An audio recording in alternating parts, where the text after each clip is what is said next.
Welcome back to the No-BS podcast, where we discuss how to escape the 9-to-5 grind, We'll also cover how to live the laptop life and make money online. as well as proven power habits and routines to amplify your day. And just a disclaimer, we are not claiming to be financial advisors. We are purely speaking through personal experience. So with all of that said, let's get this party started, baby. Whoop, whoop.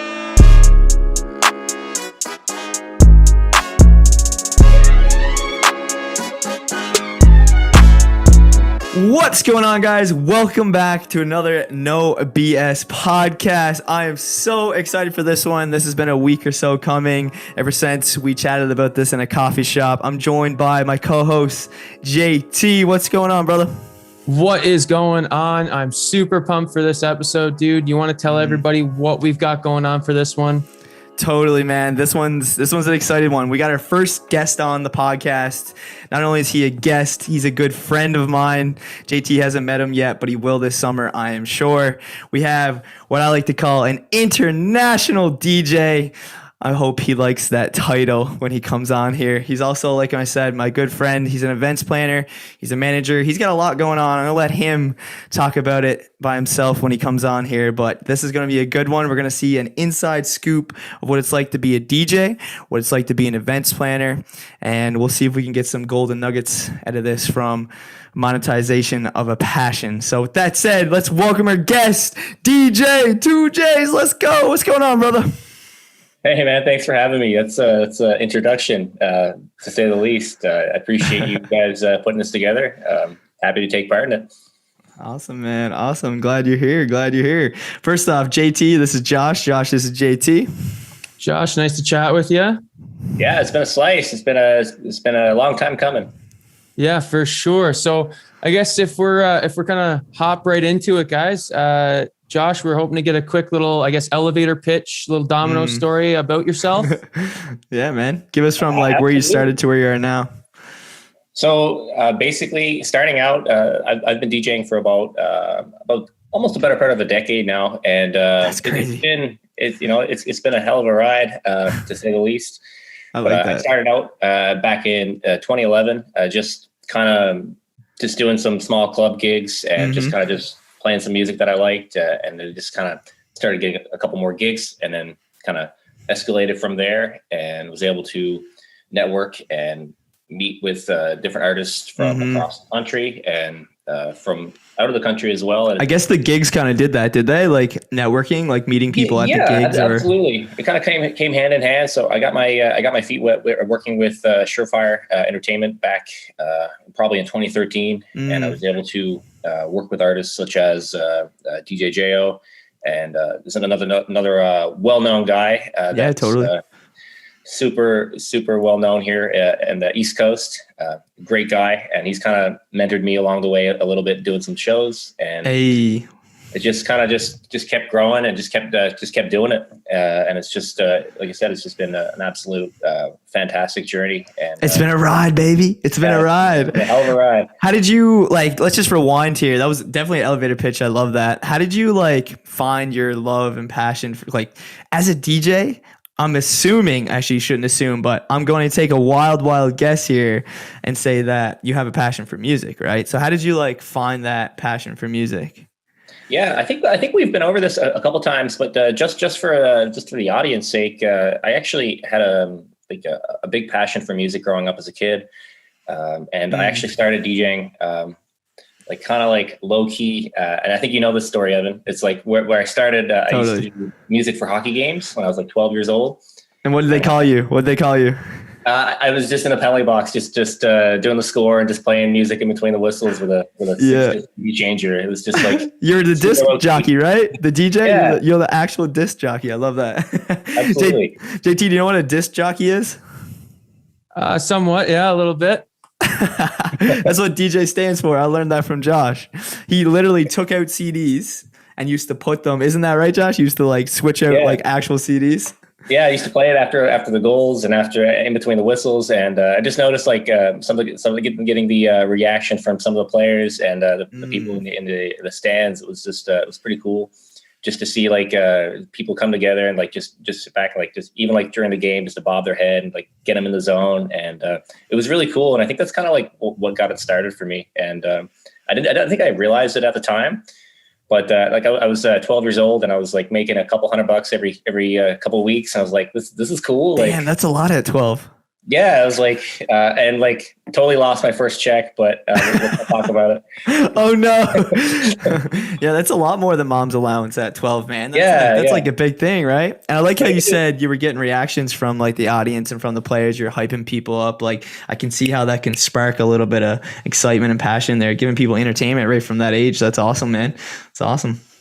Yeah, it's fantastic. And I think I learned from a young age too, like being kind of like a social outcast kind of thing. I didn't have any friends growing up and stuff too. So like when I started DJing and kind of like playing music, and then when I kind of got older, I realized that like how that actually brought people together. And it was really cool to just have people from different backgrounds and different cultures just come together like for the shows, and just to come out, shut off the world for a couple hours and just come together as a unit. And it was just really cool to see that happen through music. And it's just, it's quite the experience. Dude, love that. Yeah. I like how you said bringing people together, because that's basically what a DJ and events planner does, right? Like that's what it's all about, is bringing people together. Love that. If you were going to compare being a disc jockey, like switching out those discs, and to do what you did last night. By the way, Josh played shows last night and the night before here in our local town. How would you compare like that first gig of switching out to disc to what you're rocking out last night? Honestly, I was like super nervous. So I'd be like, I'd have all like the songs written down on the CDs, like on a little notepad with like the different cues of like the different times that like I would play those tracks. Oh, that's cool. Like dropping it on the one per se, which is just like kind of like on the chorus or something. It was like in between trying to like do the score clock and all that stuff. So like my hands were like just shaking, just super nervous all the time. But a lot of pressure. I think it's a good thing to have nerves though. And I think it kind of taught me from a younger age to kind of like how to deal with working under pressure, for like, I guess what would be like tight deadlines and stuff, because like you can't miss a beat. Right. That is a lot of pressure, man. It's a lot of pressure. JT, you got any questions you want to ask the DJ himself? I was actually thinking of one while you're talking about that whole disc thing. I definitely think since 2011, it's probably changed a lot. And I guess you're probably not using CDs anymore. No. Well, that's kind of funny because I actually went from CDs and I went almost like backwards. Now I use vinyls and like control records. So it's like I got two turntables and a mixer, and I just kind of use that. And it's just like, for me, it's a feel of vinyl, and like it's so authentic, and I just really love it. That's awesome. Yeah. Such an experience. I got a chance for the first time in a long time to check out your scratching and everything last night. It was kind of cool to see it in the back end, the behind the scenes once again, man. That's epic. Appreciate it. That's thank you for coming out. We had some fun. I brought my buddy last night as a bass player. I've worked with different artists over the years of like just incorporating different things into a set. Like my friend Rob, who I've worked with in the past, I got him into DJing a couple years back. Yeah, let's talk about that, man. You were the mentor for a few people when it came to DJing. I remember you mentioning this. Like, I think that's super cool that you're turning around and handing a skill to somebody else, a cool skill at that. So I want to dive in there, and like, how did that come about? I was just doing my thing. I was buddies with my friend Rob and a few people from Gander as well. And I guess they seen like that I was kind of like just getting out and just playing music and just doing it regardless of kind of like what other people kind of thought. I was just like, I'm going to do my own thing. And I guess they kind of seen that I was kind of like somewhat of a path, and they're like, they just kind of just wrote me up like, hey, love what you're doing. We should work together sometime. And so like Rob was like, I'm getting into DJing myself, like making music, like, it'd be fantastic. And I just wrote him up. I was like, come out tomorrow night and doing a show. Let's just come hang out and have some fun. And it kind of just went from there. And did you see the nerves? Did you see the nerves in him? Was he like kind of it was funny. For those of you that don't know, my friend, good friend Rob, is a guy I grew up playing baseball with, and so we got him into DJing, and then we actually organized a music festival for 2 years in Gander, and that was an experience. I think that, that kind of taught me a lot as well. But we kind of just went full send, and just again going through the whole bringing people together through music and through sound. It was just connecting people in a way, like almost like it's unparalleled in a sense. It was really, really cool to work with things from that perspective and actually take it to like another level. And going from there, like I kind of realized that where my current position, where I'm an events coordinator, I got to learn with like working with financials and logistics and things like that. Yeah. So let's, there's so much I want to ask you, and like to put all this together, like we're talking about a music festival right now. If anybody's listening, Josh and his good friend Rob actually started the music festival, the Crossroads Music Festival. Is that right? That's right. That's wild, man. You got in on that too, and it was a team effort. Yeah, and totally. It was really great to see people come from all over the island just to come in and just hang out for a couple hours and just like I said, shut off the world. And dude, that's not an easy thing, like if you're gonna plan a birthday party or like a bro gathering, it's a handful. Never mind planning a music festival. That's no doubt. That's next level, bro. That's next level. We might have to dive into that, but let's keep it on the DJ path right now. So started as a disc jockey, just going through your timeline here, putting those CDs in and out, dropping it on the one. Your hands were going crazy. Oh my God, I'm 12. I'm making money. I don't know what I'm doing. I'm trying to figure this out. Everybody's enjoying it. I'm doing my best, to getting this like gig going where you're DJing at house parties and then at events, and all of a sudden now you're teaching people along the way. Not only are you doing it, you're teaching people. And then what are some of the coolest gigs you've done as a DJ in front of like hundreds of people when they're all looking at you waiting for you to play music? What are some like fun little gigs you've done? Any highlights? Honestly, like it started out like doing some house parties and stuff, like just kind of like getting people coming out and just BYOB, it's just really like low key, playing in some living rooms, like epic. This is just friends' houses and stuff like that, like out on beaches and things like that. Those are some cool gigs. But I think moving from when I started taking DJing more from a like professional standpoint, I got some really cool opportunities to like network with some artists from all over Atlantic Canada. And I owe that to like guys like DJ Jo and Cuz, which is a good buddy of mine, kind of like mentored me. Shout out. Yeah, shout out. Great guys. But yeah, so some of those guys just kind of showed me how to like kind of like take it a little more serious and like not go out and just get wasted and like just like make it like a career, right? But that kind of comes with it too, right? Like I remember you speaking about how when you were younger, you kind of like enveloped that whole like, I'm nervous, so I'm gonna kind of get a little bit, tipsy. So it's so easy, like just to do that. But it's nice to be aware as you can be, But going back to some of the gigs, some cool ones. For those of you who don't know, that there's a Jib Fest weekender that's an outdoor music festival that's hosted here in Corner Brook. It's epic. It's epic. Absolutely epic for sure. Yeah. Outdoor gig. You're gonna have to come check that out too. Yeah. Truly, I haven't experience. No, for sure. So speaking of events and stuff like that, Josh, do you have most memorable event or gig that you can think of? Love that. I would say the most memorable one for me would have to be Jib Fest last year. It was the 10th year. And I was able to actually work with putting the event together, like installing the stage and lighting and sound.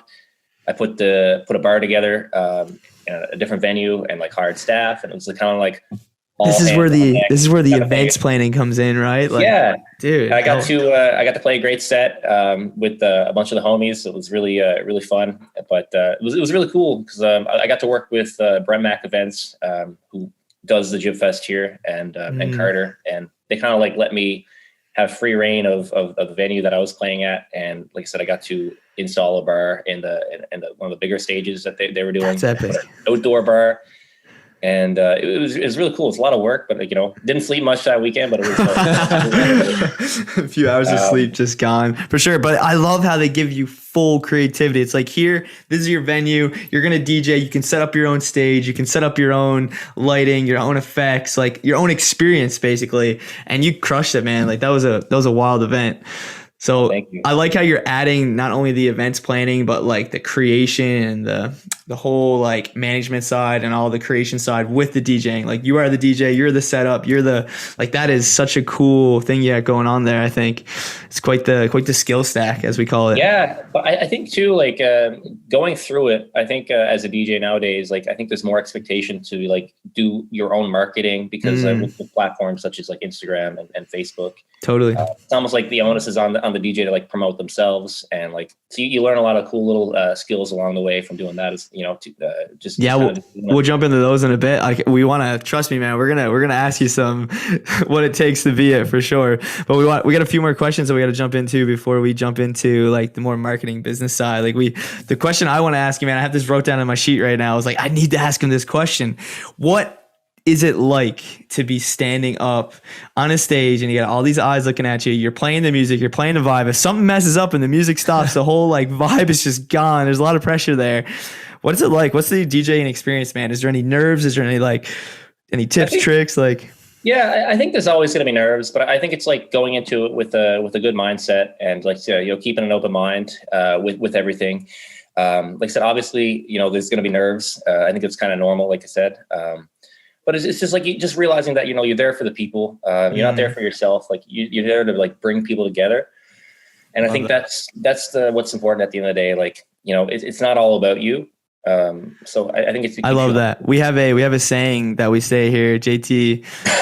JT knows it, is when your heart is in service, you never get nervous. I like how you said that when you're there for the people, when you're there for the right intention, yes, everything's good, right? When your heart's in service, you never get nervous. I love that, man. That's epic. Well, yeah, and like going back to like, there's gonna be times where things happen outside your control. Like, if a song skips or like a drink goes flying or something like that, like those things that you can't really, control by any means. So you just kind of got to roll with it and just kind of just keep moving forward. Like you can't dwell on things. Like you just keep rolling with the punches. Love it, man. So yeah. JT was talking about, he's kind of like his own little entrepreneur. You want to go into that idea, JT? What we were talking about him being an entrepreneur? Yeah. So we were kind of chatting a little bit about, what we were going to ask you, what we wanted to talk to you about and all that stuff, of course. And I guess one of my questions that I wanted to ask you, because of course, being, like you said, you have to kind of market yourself and everything like that. You're basically an entrepreneur, not basically, but you are technically an entrepreneur. So what do you love most about doing what you're doing currently as an entrepreneur? That's a good question. That's a great question, JT. Honestly, I think it's like just doing what you love and just kind of like going from there. Like, I think that's what's most important about like kind of being your own entrepreneur in a sense. I don't think I've ever considered myself an entrepreneur, but I'll take it. But yeah, it's just like just doing what you love. Like it's even more important. Like if you're doing something that you love, that's a hobby, then like it all comes full circle, and you can kind of go all in, and your heart's in it. And I think that's what matters the most. No, I like that for sure. That's like you said, you got to go all in on it. If it's something that you want to do, I don't think there's any half measures at that point. It's, you're all in or you're not in kind of thing. Right. And I like that you feel that way, that, if you want to do it, you got to be all in. And it's a great lesson. I think that anybody listening can take away from that for sure. You got to be passionate and you got to go get it. Like I said, Evan too, like, if you want something, no one's going to get it for you. You got to go do it. You got to go get it. That's right, man. No one's going to walk the walk for you. I love that. I got to take action. And you probably already know this by now, Josh, but we're on a mission to inspire, educate, and mentor hundreds of go-getters like yourself. Amazing. Monetize their passion online, right? So when it comes back to, like you said, starting with that passion and then using your skills, the marketing techniques. I know you got a bunch of skills that we can dive into here, like graphic design, how you do your own graphics and things, you make your own mixes and music and that whole marketing side. So my question to you is, we call you an entrepreneur because you basically are. I like how you're humble and you're like, I didn't look at it like that, but you're basically doing your own thing, man. So it's epic. We would call that an entrepreneur. So this perspective of monetizing a passion and using the internet, the online space to do so, what do you feel about that realm? And any thoughts about that realm right now? I think, you got to stay relevant. I mean, the world's changing almost every day. So you got to like kind of stay on top. And that can be hard sometimes too, because if you don't, you get left behind. And like, if you're not using the internet, like you're under a rock essentially, it's almost a tool that it's a necessary evil in a sense where, something you gotta capitalize on.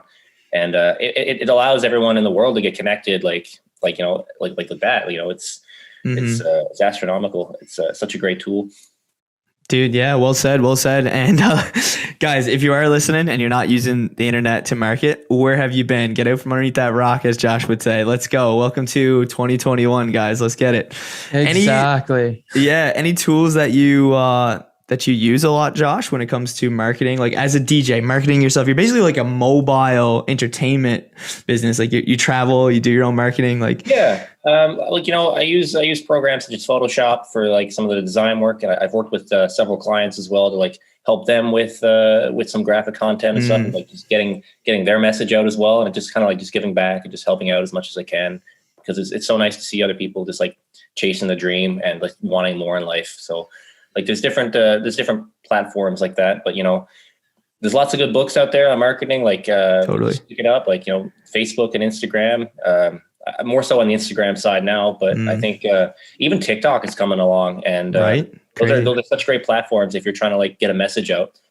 Yeah, we actually just said that yesterday in the podcast. Yeah, we did. In our last podcast, how TikTok is super big right now, and you could post one video and all of a sudden it's got 100,000 views, right? Like it's a crazy platform to be on.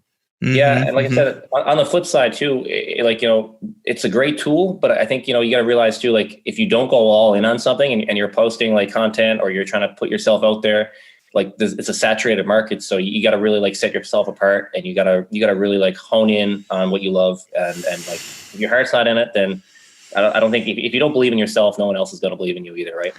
That's right, Very man. good point for sure. Yeah. Totally. In the first module inside of the course we just created, Find Your Perfect Online Niche, that's the free module we give away, is the mindset to it, right? Like if you have little to no belief, you're going to take little to no action. With little to no action, you're going to get little to no results. And those little to no results are just going to reinforce the little to no belief. And then it's just this never ending spiral to death. Yeah. Right? Shameless plug there on our course for sure. So go check that out. Yeah. Not plugging it all on purpose, but if anybody is trying to find their online niche, then we are here to help you. Like I said, that's our mission, man. So we're here for. There's a lot of free content too that you can use. But Josh, coming back to you, man, what's your biggest failure, bro? My biggest failure? Yeah, when it comes to like the business side. Honestly, like I think over the years, like just doing shows and like having duds, because like you're gonna have a couple flops here and there, and I think you can kind of get yourself really beat up over that. But there's been a few shows where you like make a big investment in something, like, and not even like with money, like with your time, and then to see like it not go your way can kind of be a little bit demoralizing to the whole situation. But you gotta kind of just learn from it and just keep moving forward. And like you gotta realize that there's gonna be failures, but you gotta keep doing what you love. You gotta keep at it, because my buddy Rob says that he learned this lesson from Gary Vee. And it was like, you got to love to lose if you want to win. Like that. I think that's such a great tip. Very true for sure. That's always Gary Vee's always coming out with these good tips. I like a lot of stuff that he says for sure. I think a lot of people can learn from him, right? For sure. Speaking of biggest, Josh, what's the biggest memory that you have for everything that you've kind of been doing? Other than the Jib Fest, what was a magical moment?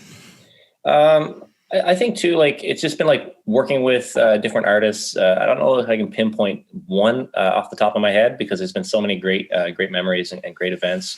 I bet. But just even like being able, like I was able to travel to Europe a couple of years ago just for like a little vacation, and I was just able to go in and network with some of the DJs over there and like give them some music on flash drives and stuff, and just kind of like hang out. And I was able to get a gig over there. And just kind of just play. And I think that was such a cool moment, just to know that like, anywhere in the world you go, like if you're, if you do what you love, and in my case, it's DJing.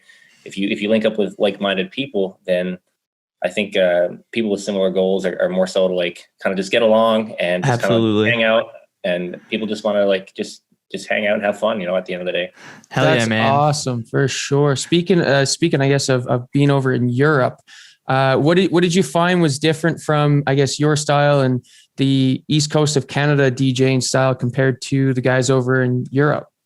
Honestly, I'm going to say that like a lot of the things that I do with DJing and a lot of the things that I'm playing has actually been kind of like similar to what the guys are doing over there. And I think that's kind of cool to see that some of the like the way I mix the music and stuff like that is it's nice to see that in other parts of the world it's kind of like similar level, kind of say, like, because like Newfoundland, I always say is like 10 years behind. So like, it's always like, stay going forward and like stay relevant. And like, it's really cool to see that we had a lot of the same music and like the same kind of like ideas, and it was really hit it off. So like I think that was really cool. That's cool, man. It's similar, right? It's similar. Love that, dude. I wanna like fast track this right now. We went into like the experience and everything, and our time's a ticking here. We try to keep these under 30 minutes. So after everything we just said there, what are like three nice nuggets, if anybody's watching right now, that you can give them? 3 like lessons that you learned along the way. I think one of them I want to put right out here and let you bounce off it is the idea of having a passion and then going all in on that passion. You want to like give us like maybe 3 lessons that anyone can absolutely. use? So just off the top of my head, real quick, I'll touch on this again. It's so important to do what you love, and it's like regardless of what other people gotta think. Have a passion. I think like so many people are going to doubt you when you start out. Like you just kind of got to push forward and just stay motivated and stay on a path. And I think. Have you ever met anybody that like started good? Not many people, right? Right. Prodigies, but nothing good comes fast, or easy. Yeah, I agree. I like that. one, starting with passion. Totally. Yeah. Another one I would say would be, it's never too late to start to do something you love. Like whether you're 10, you're 12, 20, 30, 40, like, everyone's on a different path. So I think like, love that. If you find your passion at 40, then hone in on that and just do it, do, like I said, do what you love. And it's never live in the bliss, baby. And, another one, if I were to kind of come up with 3, it's kind of hard off the top of my head. It's all good. It's all good. Like, I would just say like, going back to the failures and stuff, like, you gotta not necessarily love to lose, but when you do fail and you do make mistakes, you got to like, just take a step back and just kind of realize where you went wrong and kind of, take it like in retrospect, just kind of like just to step back, learn from it, move forward, improve, and just keep learning. Once one of my bosses that I worked with back a couple of years ago said, in this world, if you're not growing, you're dying. So keep growing, grow or die, keep baby. Learning. Doesn't matter how old you are. Just keep learning as much as you can in this life. I like how you said learn from the failures. That's awesome, man. Just to recap the nuggets here: love the passion, live by the passion. Learn from your mistakes was the third one. In between there, you said what? What was it? Do what you love, regardless of what other people think. There you go. And I want to add another one in here that you mentioned earlier, just for anybody that's listening and didn't get it, is the Mastermind Effect, right? Like networking with similar people who have similar goals, who are on the same path as you. And I find it like it just amplifies everything. How do you feel about that? You are what you surround yourself with. Jim Rohn, baby. You surround Very yourself true. with shitty people, and I'm not gonna like cuss anyone out, but like if you if you surround yourself with shit, you're probably gonna not do so well. Like you want to surround yourself with good people, with like-minded people, like you said, and that's the one way to grow. And you gotta be with somebody that like can help you, like push you and motivate you to do better. Like I think that's so important to have those people in your corner. So if you have that, I think that's truly special. Like hold on to that. Dude, well said. Love that. I love that. Any last words, bro? We're gonna start to conclude this now. It's been quite the experience to get inside what it's like to be a DJ. Do you have anything to talk about what it's like to be an events planner? I know we didn't really dive into that, like the whole business side, but yeah, I can kind of touch on it real quick. I don't know how much time we got left, but yeah. So basically, I think being an events planner, like this is a job I got at the university here. It's a nonprofit organization that I work with. I applied on it and I was like, geez, like I don't really have much education with it. But then like going in, like when I started building my resume, I was realizing how much experience I had. And I think that all carried forward for, like, just from like doing something you love, like such as DJing, and like kind of like taking a little more seriously, like with the planning and like with the networking, with the marketing. I was able to kind of like get in and kind of take it to the next step as like, that's a big skill set, bro, into a career. And I was like, that's like, at the end of the day, like I'm so grateful for the opportunity. Yeah, that's awesome. Yeah. So I think like, it's just like I said, going back, like keep learning, find your passion. That's the most important thing at the end of the day. Surround yourself with those people, man. I love that, dude. If anybody's listening right now. Yeah, exactly. So Josh, just quick, because I know we mentioned that being online and staying relevant and getting your name out there is very important nowadays. Do you want to give a quick plug? Tell everybody where they can find your socials at.